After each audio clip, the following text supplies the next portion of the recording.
लोकसभा में आज केंद्रीय मंत्री अश्विनी वैष्णव ने ऑनलाइन गेमिंग संवर्धन और विनियमन विधेयक पेश किया। ये विधेयक ऑनलाइन सट्टेबाजी पर लगाम लगाने के उद्देश्य से लाया जा रहा है। इसके अलावा ऑनलाइन गेमिंग का रेगुलेशन, ई स्पोर्ट्स, शैक्षणिक और सामाजिक गेमिंग को बढ़ावा देना, नियामक प्राधिकरण का गठन और डिजिटल प्रौद्योगिकियों का जिम्मेदारीपूर्ण उपयोग सुनिश्चित करने जैसे प्रावधान इस विधेयक में शामिल किए गए हैं। ऑनलाइन गेमिंग संवर्धन और विनियमन विधेयक पेश किए जाने के दौरान भी विपक्ष का भारी हंगामा देखने को मिला, जिसके चलते संसदीय कार्य मंत्री किरण रिजिजू काफी नाराज दिखे।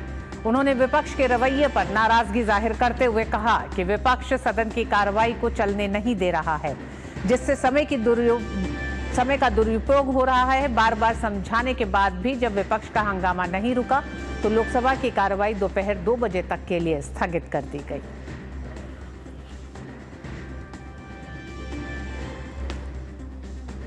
मॉनसून सत्र का कल आखिरी दिन है। लिस्ट तय किया गया है। ये बहुत दुख की बात है। हमारा देश का नायक जिन्होंने अंतरिक्ष में यात्रा करके भारत का झंडा को लहरा के आया, उनको सम्मानित करने का भी मौका नहीं दिया है विपक्ष के लोगों ने। ये बहुत ही शर्मनाक बात है। आप लोग बाहर में जाकर के आप देखिए कितना खराब लगता है। आपका ये हरकतें दुनिया हंसता है। अब स्कूल के बच्चे भी बोलने लग गए हैं कि मेंबर्स ऑफ पार्लियामेंट ऐसा बिहेव करता है क्या? आप सोचिए, शांति दिमाग से सोचिए। सरकार का बिजनेस तो हम पारित करके रहेंगे।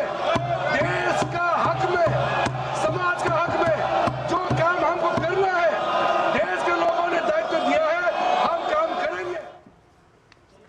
और हमारे साथ नीरज सिंह संसद से जुड़ रहे हैं, साथ ही आईटी और टेक्नोलॉजी एक्सपर्ट सुविमल भट्टाचार्य जुड़ रहे हैं। नीरज, सबसे पहले आप ही के पास आना चाहेंगे।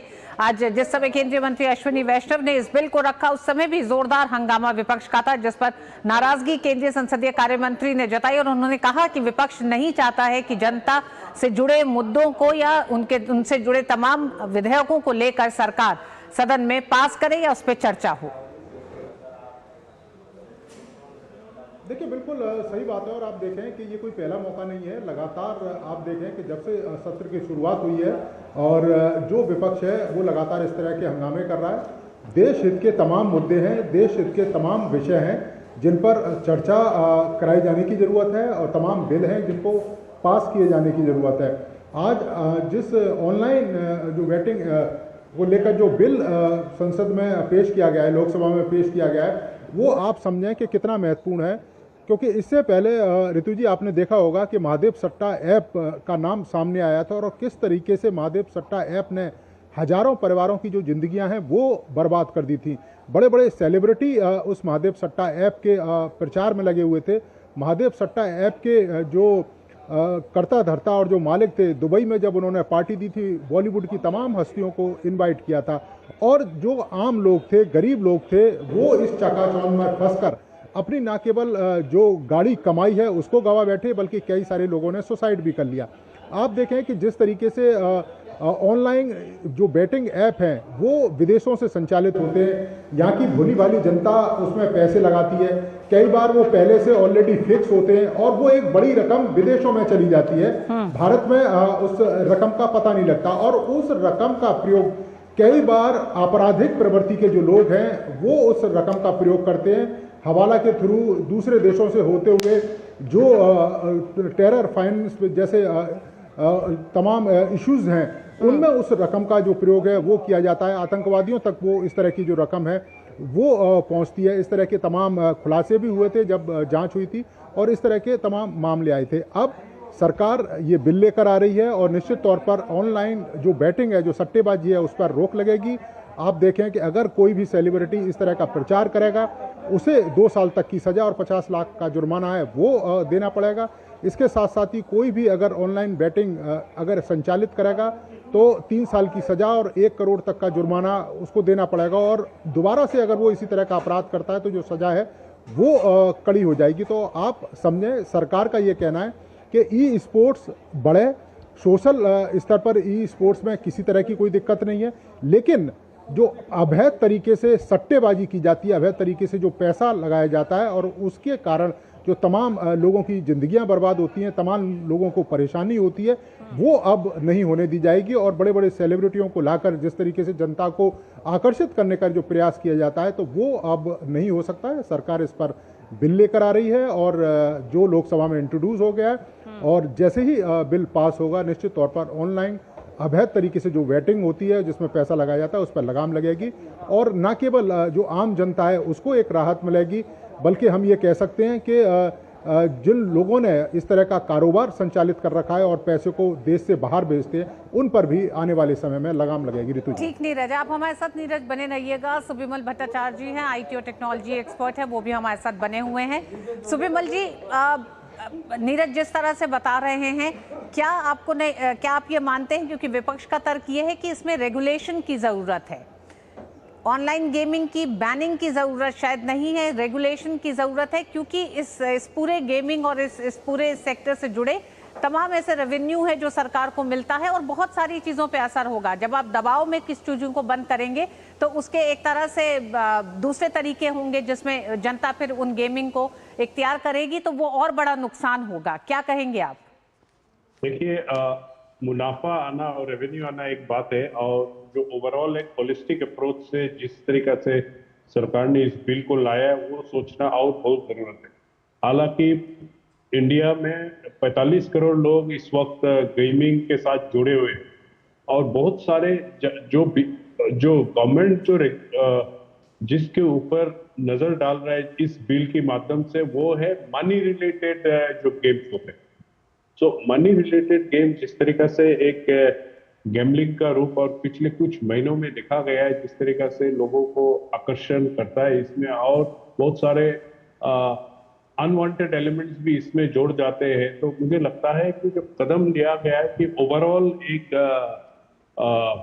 इसके ऊपर पेनल्टी और इसके साथ साथ जो सरोगेसी, एडवर्टाइजमेंट सब कुछ बंद करने का, मुझे लगता है कि होलसम अप्रोच सरकार की तरफ से जो लिया गया वो ज्यादा ठीक है। इस वक्त आप इस सेक्टर को किसी भी तरीका से एक लूप होल्स रख नहीं सकते जिसके माध्यम से सिर्फ मुनाफा और GST को देखते हुए इसको चालू रखें, और आगे समाज में इसका क्या प्रभाव पड़ता है और जो एंटी सोशल एलिमेंट जिस तरीके से इसको इस्तेमाल करता है, इस प्लेटफॉर्म को इस तरीका से सुविधा या सुযোগ ना दिया जाए। तो यही सुबिमल जी, आपने कहा एंटी सोशल एलिमेंट इसका इस्तेमाल करता है। सरकार का भी कहना है कि राष्ट्रीय सुरक्षा के लिहाज से भी इन गेमिंग तमाम ऐप्स पे प्रतिबंध की जरूरत है। तो वो कौन सी बड़ी चुनौती है? राष्ट्रीय सुरक्षा को किस तरह की चुनौती इन गेमिंग प्लेटफॉर्म से मिल रही है? देखिए, इस वक्त जो डिजिटल एज में आज जिस तरीका से फेक आइडेंटिटी से लोग घुस जाते हैं और इसके बाद सारे इंफॉर्मेशन कलेक्ट करते हैं, सारे जो गेमिंग के माध्यम से नेटवर्क्स अपने आप बना के, और इसके बाद अपने लोगों को हर तरीके के गलत प्रोपेगेंडा फैलाते हैं, फाइनेंशियल इंफॉर्मेशन लेके जाते हैं। तो ये जो ओवरऑल एक तरीका से डिजिटल इकोसिस्टम को मेंटेन करने के लिए देश में जो प्रयास हो रहे हैं, चाहे कानून के माध्यम से या जिस तरीके से इंफॉर्मेशन टेक्नोलॉजी रूल्स भी लाए गए 2021 साल में, तो इसकी सिलसिले में जो जिस तरीके से आपको ओवरऑल डिजिटल इकोसिस्टम के ऊपर कंट्रोल लाना है, और मुझे लगता है कि मैनेज करना है ताकि इसको इस्तेमाल ना हो, क्योंकि आज के डेट में आर्टिफिशियल इंटेलिजेंस के एज में इस तरीके से इंफॉर्मेशन कलेक्ट करते करते एक फाइनेंशियल इंफॉर्मेशन लेते लेते भारतीय लोगों का उसके माध्यम से भी आप इस तरीका से मॉडलिंग आज कर सकते हैं, जहां से आप हमारे फाइनेंशियल सिक्योरिटी के ऊपर क्वेश्चन ला सकते हैं। तो ये बंद करने के लिए कुछ प्रयास, ये एक कदम रहेगा।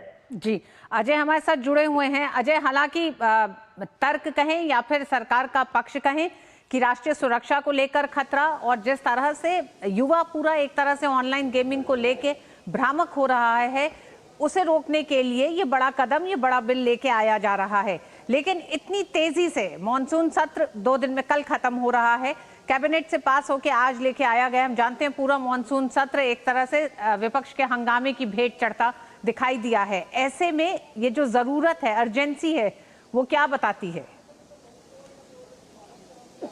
अर्जेंसी बहुत ज़्यादा है क्योंकि इस सेक्टर के लिए कोई एक रेगुलेटर अभी तक नहीं था। आप होम मिनिस्ट्री के पास जाते थे अपनी शिकायतों को लेकर के, अगर आपको कोई इन्फॉर्मेशन देनी है तो इन्फॉर्मेशन ब्रॉडकास्टिंग मिनिस्ट्री आपको गाइडलाइन देती थी कि आपको क्या कुछ एडवर्टाइजमेंट में कहना है। इसके जो रूल्स हैं वो IT मिनिस्ट्री बनाती थी। अब इसको एक कॉम्प्रिहेंसिव रेगुलेटर के दायरे में लाने के लिए ये बिल लाया गया है। स्पष्ट तौर पर जो बड़ी खबर ये आ रही है कि सारे के सारे ऑनलाइन गेम्स को फिर से रजिस्ट्रेशन कराना होगा।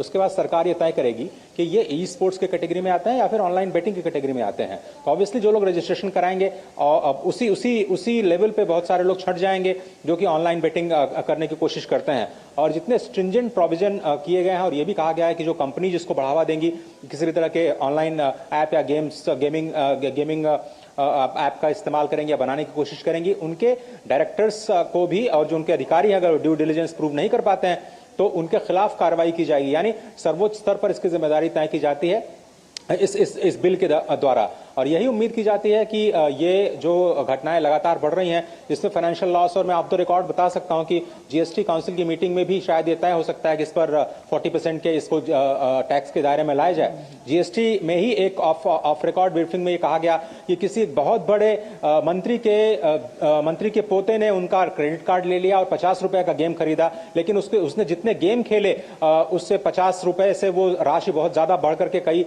लाखों में चली गई और क्रेडिट कार्ड का बिल बहुत ज्यादा बड़ा हो गया। तो आप ये समझिए कि इतने बड़े स्तर पर जो लोग पढ़े लिखे हैं वो लोग भी इस बात को समझ नहीं पाते हैं कि कहां पर आपको 50 रुपए से शुरुआत करनी है। 1 रुपए से बहुत सारे गेम शुरुआत करने के लिए आपको आकर्षित करते हैं और उसके बाद करोड़ों का आपको चूना लग जाता है। तो इस तरह से जो फाइनेंशियल फ्रॉड्स हो रहे हैं और बहुत सारे कंपनीज के सर्वर देश के बाहर होते हैं जहां इनको रेगुलेट कर पाना बड़ा ही मुश्किल होता है। बहुत सारे मिरर वेबसाइट्स हैं जिनके जरिए ऑनलाइन गेमिंग की जाती है। एक को ब्लॉक करती है सरकार तो दूसरे वेबसाइट के जरिए फिर से ऑनलाइन गेमिंग के एवेन्यू आपके लिए खुल जाते हैं। तो जिस तरह से युवाओं में इसका बुरा असर पड़ रहा था और रोजगार के साथ साथ इसका एक डिजिटल टॉक्सिक समाज में फैल रहा था, यही अर्जेंसी है इस बिल के लाने के पीछे। और ऐसा माना जा सकता है कि ये जो कई सारी जगह से खबरें आ रही थी को आत्महत्या करने का प्रयास किया जा रहा है, बहुत सारे फाइनेंशियल फ्रॉड्स हो रहे हैं, उसके लिए एक जिम्मेदारी तय करना। और जो इन्फ्लुएंसर्स हैं, चाहे वो मीडिया इन्फ्लुएंसर्स हों या फिर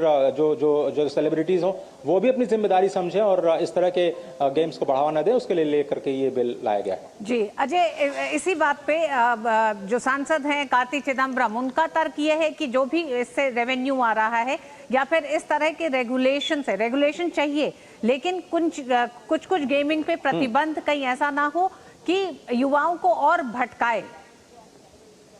इस तर्क को कितना सही मानते हैं? रेवेन्यू लॉस के तर्क को कितना सही है? जो एनफोर्समेंट, जी मैं वही जवाब दे रहा था कि साहब उनको पता होगा कि एनफोर्समेंट डायरेक्टरेट ने मिनिस्ट्री ऑफ फाइनेंस को यह कहा है कि 27,000 करोड़ रुपए का टैक्स लॉस हुआ है इस तरह के फाइनेंशियल फ्रॉड से। तो ये भी एक फिगर है जिसको ध्यान में रखना चाहिए। अगर सरकार को 28 या 30% के प्राइज मनी जीतने पर जो टैक्स मिलता है वो एक फिगर आपको दिखाई देता है और आपको लगता है कि रेवेन्यू है, क्योंकि आमदनी हो रही तो आप रेवेन्यू कीजिए, क्योंकि इस बिल का नाम है promotion and regulation of e sports. तो बैनिंग शब्द नहीं कहा गया, इसको प्रमोशन, जो जेन्युइन स्पोर्ट्स है उनको प्रमोट करना, उसमें 3 लाख करोड़ रुपए की अगर इंडस्ट्री बनती है, 2 लाख नौकरियां मिलती हैं और वहां से रेवेन्यू आता है तो जेन्युइन रेवेन्यू है। लेकिन अगर जीएसटी का लॉस होता है और फाइनेंशियल फ्रॉड होते हैं और सर्वर बाहर रख करके केवल बेटिंग की जाती है, गैम्बलिंग की जाती है, एक टीम बना करके आप क्रिकेट की टीम या फुटबॉल की टीम बना करके अगर आप करोड़ों रुपए का दाव लगाते हैं और उसके बाद पैसा आप किसी तीसरे कंट्री में किसी ऐसे माध्यम से ट्रांसफर करते हैं जिसको आप ट्रेस नहीं कर सकते सरकार के तौर पर, रेगुलेटर के तौर पर, ये सरकार की जिम्मेदारी बन जाती है कि डिजिटल सॉवरेंटी जो है देश की उसको बरकरार रखते हुए उसका संरक्षण करते हुए ऐसे नियम बनाए जाएं कि इस तरह की जो धोखाधड़ी है उससे सरकार को भी फायदा नुकसान ना हो और जनता को भी नुकसान हो। तो ये प्रो कंज्यूमर बिल है, ये प्रो इंडस्ट्री बिल है और ऑब्वियसली अगर इसको रेगुलेट किया जाता है तो आने वाले दिनों में जो जेन्युइन रेगुलेटेड इंडस्ट्री होगी उससे होने वाला जो रेवेन्यू है वो सरकार को फायदा देगा। अजय, अंत में एक सवाल और, क्योंकि कार्ति चिदम्बरम का या विपक्ष का ये कहना है कि इस उद्योग से बिना परामर्श के, बिना कंसल्टेशन के ये बिल लेके आया गया है, जल्दबाजी में लेके आया गया है, आने वाले समय में उल्टा पड़ सकता है। तो ये उल्टा पड़ सकने का तर्क क्या है? अगर देश के युवाओं के भविष्य को ध्यान में रख के और एक रेगुलेशन को ध्यान में रख के अगर ये किया जा रहा है तो अगर विपक्ष की बात है तो शायद बहुत शॉर्ट मेमोरी होती है जनता की, इस बात पर वो भरोसा कर रहे हैं। लेकिन अगर आप न्यूज रिपोर्ट्स देखें तो 2 साल पहले इसको रेगुलेशन को लेकर के जो तमाम मीडिया रिपोर्ट्स आपको मिल जाएंगी। 2 साल से ये बात चल रही है, सारी की सारी बड़ी इंडस्ट्रीज जाकर के सरकार के पास अपना रिप्रेजेंटेशन दे चुकी हैं और ऑब्वियसली वो इस बात पर कन्विंस नहीं कर पाई सरकार को कि बेटिंग को अलाउ किया जाना चाहिए और इसलिए सरकार एक कॉम्प्रिहेंसिव बिल लेकर के आई है। तो ऐसा कहना है कि ये फौरी तौर पर किया गया है और बिल एक रात में बन जाता है और उसके बाद बिना कंसल्टेशन हो चुका है। इंडस्ट्री के सारे लोगों से उनकी राय ली गई है और उसके बाद जो उनके सुझाव, और आप कई सारी इंडस्ट्री से बात करेंगे तो इसका समर्थन करते हुए नजर आएंगे, वेलकम करते हुए नजर आएंगे। तो ऐसा कहना कि ये बिल्कुल फौरी तौर पर लाया गया है या फिर इसमें अर्जेंसी है या फिर ये ध्यान भटकाने, ये सब पॉलिटिकल रियोट्रिक है और इसमें कोई बहुत ज्यादा सच्चाई नहीं। आप देखिए 2 साल पहले इसको रेगुलेट किया गया था, उसके बाद से लगातार चर्चा चल रही जी। सुबिमल जी, तमाम अन्य देश, क्योंकि ये ऑनलाइन गेमिंग कई जगह हर देश में ही खेली जाती है, तो और देश किस तरह से अपने इस तरह से डिजिटल प्लेटफॉर्म्स को या गेमिंग प्लेटफॉर्म्स को सुरक्षित रखते हैं, इस तरह के कानून लेके आते हैं, प्रावधान करते हैं, जिसे भारत में विपक्ष लगातार इसका विरोध कर रहा है, तो क्या कहेंगे आप? देखिए, हर देश अपने सोसाइटल नॉर्म्स और अपने फाइनेंशियल सेक्टर की स्टेबिलिटी को देखते हुए रेगुलेशन लाते हैं और ज्यादातर लोग इस betting online betting money related infrastructure के प्रति निगरानी रखते हैं और अपने रेगुलेशंस रखते हैं। अब हमारी बात आती है, जैसे अभी अजय जी ने भी बताया कि 1400 गैम्बलिंग साइट्स को, ऑनलाइन गैम्बलिंग साइट्स को पिछले 2-3 साल में बैन किया गया। तो ये जो 1400 आप करते हैं तो इसके साथ और 2800 मशरूम हो जाते हैं और ये सारे वर्ल्ड ओवर आप इनकी फुटप्रिंट्स होते हैं। तो आप जो ग्लोबली भी जो डिस्कशंस हो रहे, जैसे साइबर इश्यूज के ऊपर अभी ग्लोबल मैंडेट की बात आई है, तो उसमें ऑनलाइन गेमिंग और ऑनलाइन क्राइम्स की एक बहुत बड़ा भूमिका है, जो देशों में भी कॉन्वर्सेशंस होते रहेंगे कि किस तरीके से इसको रोका जाए कि आपकी सर्वर से, आपकी थर्ड कंट्री कोई गेमिंग ऐप से एक तीसरा और कंट्री में नुकसान होता है। तो हम पहले ही ये सारी चीज को देखते हुए हमने काफी अच्छे कदम उठाए हैं और लगता है कि जो दुनिया में भी जो इस ऑनलाइन बेटिंग को लेकर जो चिंता है, जो नौजवानों को और विशेषकर बच्चों को जो प्रभावित करते हैं, इसको हमें हमारा स्टेप्स को देखते हुए बहुत सारे और देशों भी कदम उठाए। नीरज हमारे आर्थिक संपादक अजय मिश्र और हमारे आईटी सेक्टर के विशेषज्ञ सुबिमल जी के अनुसार ये इस समय बेहद जरूरी इस बिल को लेकर आना है। ऐसे में आज जिस तरह का हंगामा देखा गया बिल को पेश करते हुए, तो इसके आगे की राह क्या होगी? कल मॉनसून सत्र खत्म हो रहा है। देखिए, सरकार की पूरी कोशिश होगी कि इस बिल को लेकर जो विपक्ष है उसको समझाया जाए कि ये बिल कितना महत्वपूर्ण है, देश हित का बिल है और लाखों करोड़ों युवाओं से जुड़ा हुआ ये बिल है। जिस तरीके से आपने देखा कि किस तरीके से जो लोग हैं वो ऑनलाइन जो बैटिंग है उसके जाल में फंस जाते हैं, अपनी तमाम जो पैसे और संपत्तियां उसका नुकसान कर लेते हैं। बड़े पैमाने पर जो पैसा है वो विदेशों में चला जाता है और उस पैसे का जो प्रयोग है वो जो असामाजिक तत्व हैं, आतंकवादी हैं, उस पैसे का जो प्रयोग है वो करते हैं। और आप देखें कि अगर ये बिल आता है, यहाँ पर ऐप्स का रजिस्ट्रेशन होगा, तमाम जानकारी होगी और जो भी युवा उस ऐप के माध्यम से जुड़ेगा ई स्पोर्ट्स से, तो इस तरह की जो ऑनलाइन बैटिंग की जो फैसिलिटीज़ है उस पर एक तरीके से प्रतिबंध लगेगा। क्योंकि इससे पहले आपने देखा भी है कि देश के अंदर इस तरह के तमाम ऐप चल रहे हैं जहाँ पर लाखों करोड़ों लोग रोज जुड़कर अपने पैसे को बर्बाद कर रहे हैं। तो मुझे लगता है आने वाले समय में जल्द से जल्द ये बिल दोनों सदनों में पास होगा ताकि देश बिल्कुल। नीरज, 2 बजे तक के लिए लोकसभा राज्यसभा स्थगित है। आज बेहद महत्वपूर्ण एक और bill, government of union terrorism संशोधन बिल 2025 भी पेश करने की बात हो रही थी। क्या लगता है कि 2 बजे के बाद इसका कोई माहौल बनेगा, क्योंकि विपक्ष लगातार हंगामे पर उतारू है? देखिए, लगता है कि ये बिल पेश हो जाएगा 2 बजे जैसे ही कार्रवाई शुरू होगी, क्योंकि सत्ता पक्ष का कहना है कि जो देश हित के बिल हैं उनको हम रोक नहीं सकते और जो विपक्ष जिस तरीके से संसद को बंधक बनाने का काम कर रहा है, देश हित के बिलों को पेश नहीं होने दे रहा है, वो लोकतंत्र के लिए ठीक नहीं है। और सत्ता पक्ष का ये कहना है कि अगर विपक्ष सहयोग नहीं करता है, विपक्ष इस तरह का हंगामा करेगा, तो देश हित के बिलों को पेश किया जाएगा, देश हित के बिलों को पास भी किया जाएगा। तो मुझे लगता है कि 2 बजे जब कार्रवाई शुरू होगी तो इन बिलों को लेकर जो सरकार है अपनी जो बात है वो आगे बढ़ाएगी और हो सकता है कि कुछ एक बिल पास भी होते देखने को मिले हमको। बहुत बहुत धन्यवाद नीरज आपका भी, अजय मिश्र आपका, सुबिमल जी आपका भी हमारे साथ इस विषय पर जुड़ने के लिए बहुत धन्यवाद। और आइए बात करते हैं बिहार में मतदाता सूची विशेष गहन पुनरीक्षण प्रक्रिया के मुद्दे पर राज्यसभा में सत्ता पक्ष और विपक्ष के बीच